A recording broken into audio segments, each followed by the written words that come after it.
So very happy to be presenting today about this topic that also is very close to my heart. I'm Maria Parra. I've been doing research for 25 years now. I hate to say that number because now you can figure out my age.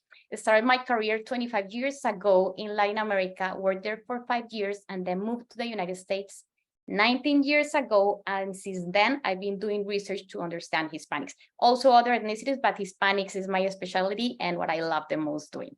But I want to present myself as a person. I am Colombian. Like when you ask a Hispanic how they feel themselves or how do they identify themselves, most of the time we're not going to say Hispanic, Latina, Latinx, forget about that one. We are Colombian, we are Puerto Rican, we are Mexican. In my case, I am Colombian.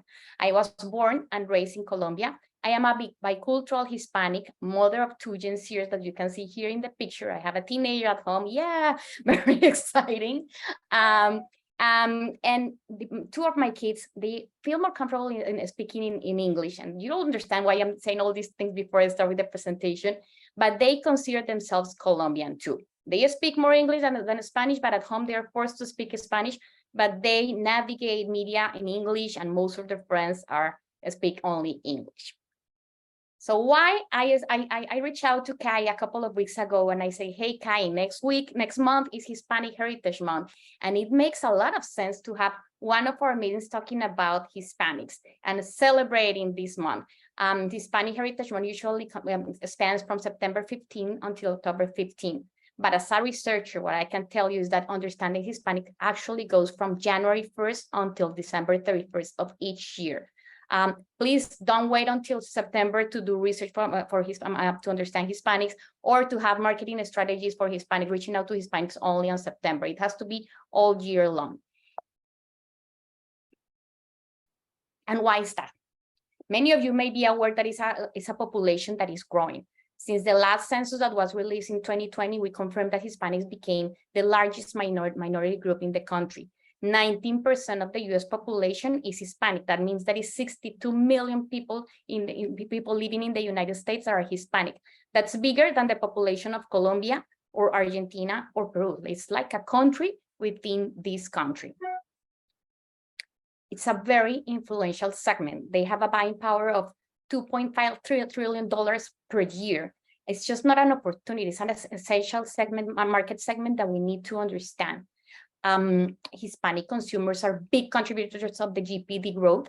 Only in 2020, Hispanic represented 13% of the US GDP. Another interesting fact about them, and this could be an entire presentation for an hour, is that Hispanics are the most entrepreneurial group in the US economy. However, they face significant barriers regarding access to capital and sometimes understanding the financial system. It's a very young population, which is also very important. The median age is approximately 28 years old, and that's 10 years younger than the median age of the overall US population. Almost 25% of all millennials are Hispanics, because 58% of the Hispanics in the US are under the age of 34.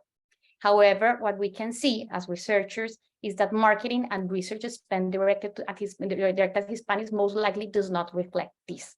There is an opportunity, but not many people are seeing this opportunity.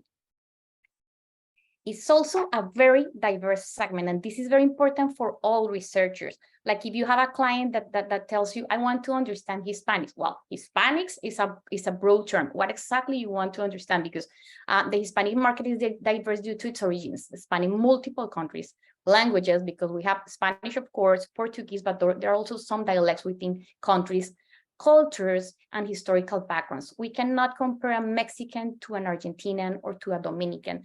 Of course, we share some values and some cultural cues, but at the same time, we are different.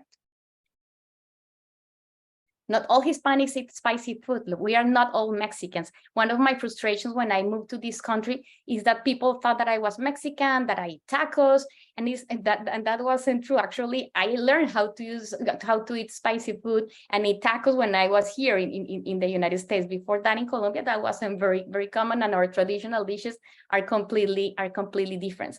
Yes, Mexicans is the majority of the Hispanic population. Today, around 62%. When I moved to this country almost 20 years ago, it was actually higher. It was approximately 75%, which means that people from other countries of origin are also moving to the United States. There are others that are important, not as important as Mexicans, but 10% of the Hispanic population is Puerto Rican, 4% are Cuban, 3% are Dominican, and then from Central America in general, we have like 9% people, and from South America, 6%. So yeah, still Mexicans are important, but don't forget that there are other countries of origin that might have different traditions. Also, something that is very important is the location. Countries of origin vary by state. So another thing, if you are conducting research, I have had clients that contact me and they say, oh, since you're in Florida, because I'm in Orlando, how about if we conduct this research with Mexicans in Florida? And yeah, we can conduct a research with Mexicans in Florida. It's just that, first of all, it's not representative. Second of all, it's going to be difficult to recruit. Depending on the region, the representation is different. Of course, California is mostly Mexican. Then if we go to Texas, Mexican is one of the most important ones, but you can also find people from Central America and South America. Then you go to Illinois, it's mostly Mexican, but also people from South America and beginning to move to Illinois. But if you go to the East Coast is not Mexican. For instance, New York is mostly Dominican and Puerto Rican, and a lot of South American influence. Salvadorians are also more like close to the area of Washington, D.C. And Florida is the Caribbean. Florida is more about Puerto Ricans, Cubans, a lot of immigration from South America. Colombians are mostly concentrated in Florida, also in New York, but Florida is also an important one. Peruvians. So it's an important mix that is important to take into consideration when conducting research and when you are looking to be representative of what you are doing, trying to accomplish. Acculturation is another thing that plays a role. And that's the reason what I explained. I have a family of 4 and we have all different acculturation levels. Like, for instance, my husband has been living more time here in the US and he's more acculturated than myself. Both of us are bicultural Hispanics, but we interact differently with our culture. So what is acculturation? There are different models, but this one is the one that captures like the 3 main ones. We have the unacculturated or low acculturated Hispanics, is approximately 31% of the US population today. This is people that speak mostly Spanish or only Spanish, and they are completely attached to the Hispanic culture. It's not related to age. I have seen people conducting research in LA that have spent most of their life here in the United States, but still do not speak English, and most of their friends are also Hispanics. So they are still unacculturated, despite the number of years that they have been here in the US. Then we have the bicultural Hispanics, that is 42% of the US population. It's the most important segment right now. And when client has limited budgets, usually I recommend going with the biculturals. Biculturals are people that have a balance between their home country culture and the American culture. Usually they are fluent both in English and in Spanish. And they also have been incorporated elements from the American culture, but it's still very tied to the Latin American culture.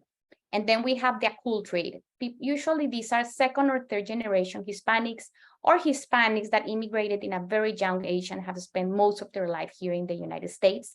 They are very connected with the American culture, have similar behaviors than mainstream respondents or consumers, but they are still tied to their culture, and they might speak some Spanish.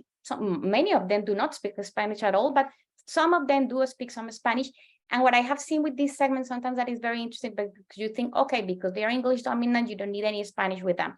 No, because they still value brands that are reaching out to Hispanics in Spanish because they have grandmothers, grandparents, or family members that might not speak English. And so they appreciate when companies recognize that and help them with in-language strategies.